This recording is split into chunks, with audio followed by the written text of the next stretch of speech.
I won't have a very big opinion. No, Brexit is. Listen, we are living in England. This is one of the problems that we're gonna. Okay, fine. Let me give my opinion on Brexit. Can I say something and then you Sure, go ahead. Brexit is something that has divided our nation. Brexit is something that so many people, as a metropolitan city like London, has been divided. Has people been vicious, people talking about when you're gonna go home and these sort of things. And Brexit has become this even a shame to our nation that other nations are laughing at us. Look at our politicians. I mean, now conservatives are killing each other inside. And now what we're gonna get? Boris bloody Johnson. And if a politician could have come to the public platform and lied and his nose get longer, I think Boris Johnson's nose will be I don't know how long. Now we're gonna choose a liar. I mean, like, look, we need to talk about these things because it's our daily life, it's our daily problem. So we can talk about it. Come on. Okay, let's go. You know, once again in Brexit, as in so many other subjects, the far left and the far right are united. They are united in their overall opinion over Brexit. Now let me explain. I spoke to a guy over there who apparently was from Lithuania or something like that. He was doing a speech about Brexit. And he was saying, let our people go home because they need to improve our economy. Let our people go home, let the Polish plumbers go home, let the Lithuanian construction workers go home, let the, I don't know what, go home. Now, people like Elisa, for example, or other far leftists will also say, they are doing Brexit because they don't like the Polish plumber, they're doing Brexit because they're racist, because they don't like those new people, because of that, because of that. Now, one of the main reasons why Brexit is happening is because the EU was not an economic union as it was supposed to be, but instead it was starting to become a political union. It was starting to dictate their own rules on the member countries, which is something I disagree with. Now, Brexit is not necessarily something good or bad. It all depends how it will be managed. If Brexit happened immediately like that and they had a decent plan for it, it should be fine. There would probably not be a lot of trouble. But the far right has been spewing all this nonsense about you know, they were comparing all of the migrants to slackers, to thieves, to murderers, to grooming gangs, and the far left was spewing all this nonsense about all the whites being racist, all the whites hating all the migrants. And they got the population so extremized that now we are in a situation that conflict is almost inevitable. That the different sides are so extremized and so big in their ideology that the window to solve this problem peacefully is diminishing day by day. And that is the big problem that I see nowadays. It's not that some people are good and some people are bad. It's that people are extremized and they see the other extreme as evil, that they need to destroy and they need to eradicate. Now, another thing, just one more thing about Brexit. Britain is being a laughing stock because they failed Brexit the first time, and now they're having this people's vote bollocks going around, which is complete baloney, honestly. Who voted for Brexit in the first place? Was it not the people? Was it who voted for it? Was it the dogs? Was it the monkeys? Was it the cats in Britain who voted? No, it was the people from the very beginning. Now, this is just honestly, whether Brexit happens or not, I won't support it and I won't oppose it. All I want to do is to give the British people a choice, because they are the ones who should have the choice, and that choice is being taken away from them by the far left and the far right. Yeah, we gave them a choice. I mean, you said give British people a choice. There are some things I think it shouldn't be for the people, because look, 17.5 million people voted to go out of European Union, and I'm like, the only thing I don't like Brexit, I like to stay, because I think union makes coherence, and when you become an individual, or then you isolate yourself from others, that, oh, look at me, I'm the best, I can do. And 17.5 million people have voted for 17.5 million reasons. and they're forgetting that so many of them blame what? Immigration. The top of the list was immigration. So, no, sovereignty, when you say sovereignty, so what do you mean? Sovereignty. I can engage with him. No. Oh, no, okay. If you want to No, but I spoke about this. I spoke about the Brexit would happen because of the EU dictating the rules for Britain. But no, they didn't. Kind of did. Okay. When the Brexit came to our parliament, it's our parliamentarians who are deciding to go out or to take the vote or to not. But my problem is that when people blame immigration and people blame that they don't have places for the school for their children, the indigenous people of this country have enough this, not that. No, it's all about the austerity. 10 years of conservative government has been cutting. And the first thing, as a human being, if I get affected and my comfort zone is affected, the first thing I'll do, I'll blame somebody else. Let's blame the bloody immigrants. They are forgetting that this country has been built by the immigrants. The Irish, the blacks, the Commonwealth, after the war. If you want to say something, Sit down, yes. if you want to say something, join the circle. If you don't, Let me finish. So I think this is all farce that our sovereignty and bloody. No, it's all about, I think it was that blaming others. If the conservative did not do austerity and people's life would have been comfortable, I think this Brexit wouldn't even happen. And we are forgetting that in the past, this country benefited from other nations. The British Raj, the British Empire, when that finished, Britain needed people after the war to build this country. What they did, they bought the black people. Then if you know history, then why are you complaining about immigrants? This country. So on the subject of Brexit, I was agnostic when the whole thing started. I mean, Brexit, I wasn't paying attention to the news, I don't pay attention to politics, and all of a sudden one day, people were asking me, or even about your remain in the EU or to be. I didn't really care. I mean, I've lived my entire life.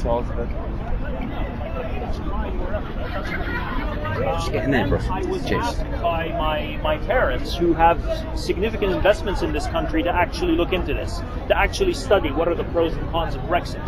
And the interesting thing I found, ignoring the economic arguments, is number one, what is the initial motivation that started this thinking to begin with?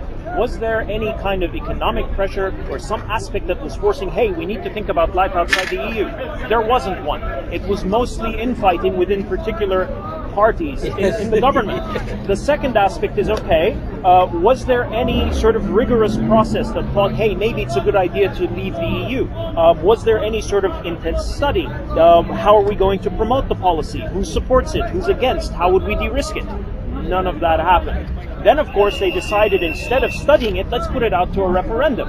A referendum to a population that cares more about Strictly Come Dancing in the Premier League rather than actually about being in the European Union. And funny enough, Financial Times, hardly an anti-Brexit institution, actually did a study on level of interest in the UK in the EU. And funny enough, no one gave a damn about the EU until the time of the referendum. And even after the referendum, the most used quote, the most used search on Google is, what is the EU?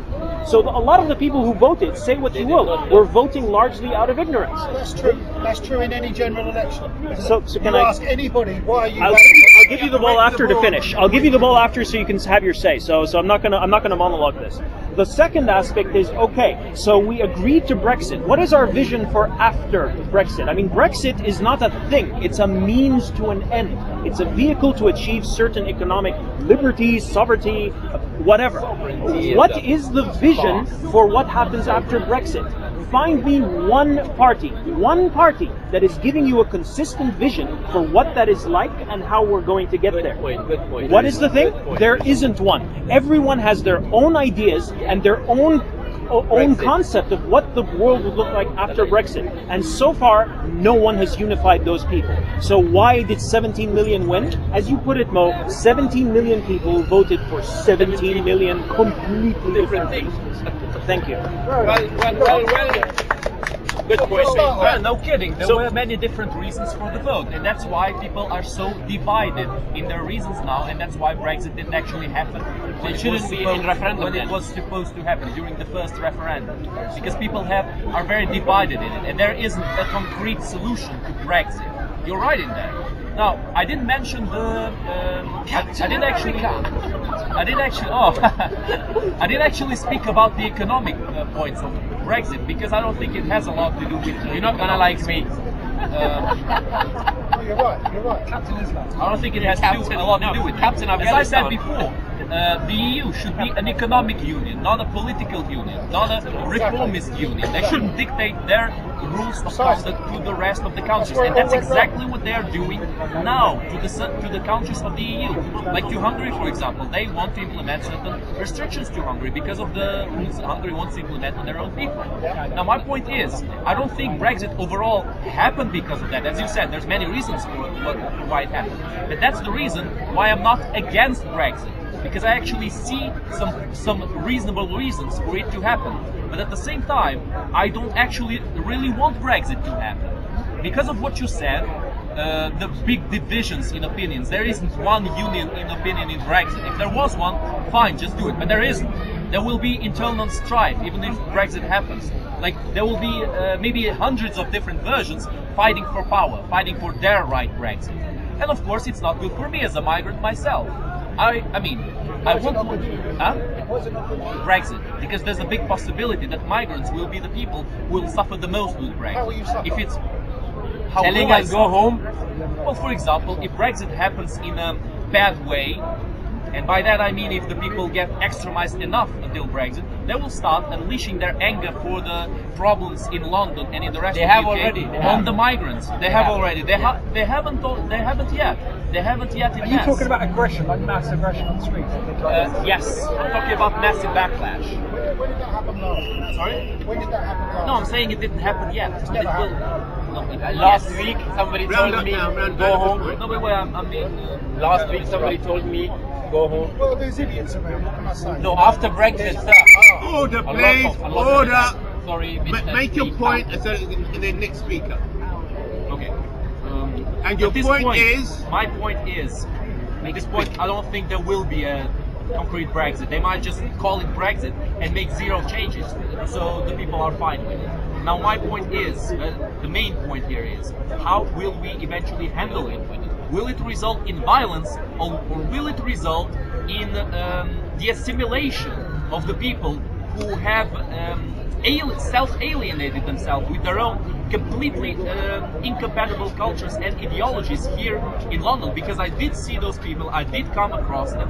Will they assimilate themselves into British society, or will they not do it? If they will, there should be no violence. If they won't, I don't know what's going to happen. Next speaker, you speaker. New speaker, go on. Okay. First of all, you said the biggest reason behind the Brexit vote was immigration. That's not true. Look at all the exit polls. The vast majority of people that were polled said that their main reason for voting out was sovereignty. What do you mean by it, please? That means to have control. Control of what? It doesn't mean to end yourself. immigration. Okay, give me one law. I've that just the- given you one. No, Over give our me borders- one law that the government doesn't have control on. To have control over our borders. 65% of our laws are made in Brussels. 65 to 70%. That's yes, totally it is. wrong. Look on the Full Fact website, you'll see it. 65%, between 70% and 65% of our laws are made in Brussels. These are Can I people make a point? we never voted for. They've got no accountability. We can't get rid of them. And the bottom line is, if you live in a country where you can't vote out the people that are making the laws that run your life, Which law? you live, doesn't matter. It No, doesn't please matter. give If me it's one about cats and dog waste, it doesn't matter. If you can't vote these people out, We need to engage. No. Yeah, but not interrupt. Engage, don't interrupt. if you can't vote these people out, you live in a dictatorship. And that's what people object to, and that's why they voted out. It wasn't to do with economics, it wasn't to do with immigration. We've never had extremist violence in this country, right? We haven't had an extremist government, despite whatever's happened in Europe, around the world. We've never had an extremist government, right? All the Jew killing that went on in Europe, we stayed out of it. We had who? Winston Churchill and Neville Chamberlain. We don't do extremism. We've never had an extremist government in this country. Well, you tell me when we have them. Churchill. He's a mass And murderer. your point You is, tell me quote when we have an Churchill. extremist government. General Wait, point is, wait, general wait. point. No, Wait, he asked me a question. Make your point. Make your point. And your point is, Okay, the point is, it's all about sovereignty. It's not about immigration. It's not about economics. People that voted, if you look at the exit polls, that's the Ashcroft poll and the other one, I forget the name of it, the YouGov poll, they said we're even prepared to take a small economic hit or disruption. There'll be no more economic disruption than there were than when we joined the EC. We never joined the EU. We never gave our consent to it. There'll be no more economic impact than there was back then. And even if there is, it'll be worth it for the nation to regain our sovereignty and to be elected a government that can make the rules that you live by, and they're not going to get overruled in Brussels. Can I just say one more thing? When David Cameron won the election in 2010, right, he did it because he said, I'm going to get control of immigration, right? That's the promise he made. So he won a mandate to be Prime Minister. What he did then was he went to Brussels and he said, can I implement this law? And they said, no, you can't, piss off. He came back with his tail between his legs. gentleman- Now that is evidence of a government that do not have control. I can debunk All right, that law. good. Okay, right. The gentleman just said we Your need speech. sovereignty No, this on time. our immigration. Okay. Do you know that it's in EU law that if a EU citizen goes to another country, in 3 months, if they don't provide themselves with home job and how to sustain themselves, It's irrelevant. sir, the law says they have to be kicked out back to their home country. What's that got to do with it? Because England, the politicians didn't practice this law. It's not because of the EU. You're making the assumption that we want to get rid of immigrants. Wait No, for the you ball. saying, There's sir. another guy here. The gentleman Another guy It's very here. difficult. I'm a No, Yeah. the gentleman said that we don't have control over our law, the sovereignty. I'm saying the EU law says we have sovereignty and control. That let's say if a Ukrainian, if a Polish comes in this country, in 3 months, if they do not declare where they live, how they work and how they sustain themselves, British law, also mean English law or whatever our politician can kick them out back to Poland. That is sovereignty. So how come we couldn't debate? Okay. Because our politicians, the Make your capital. point. Because it is. Go Google it.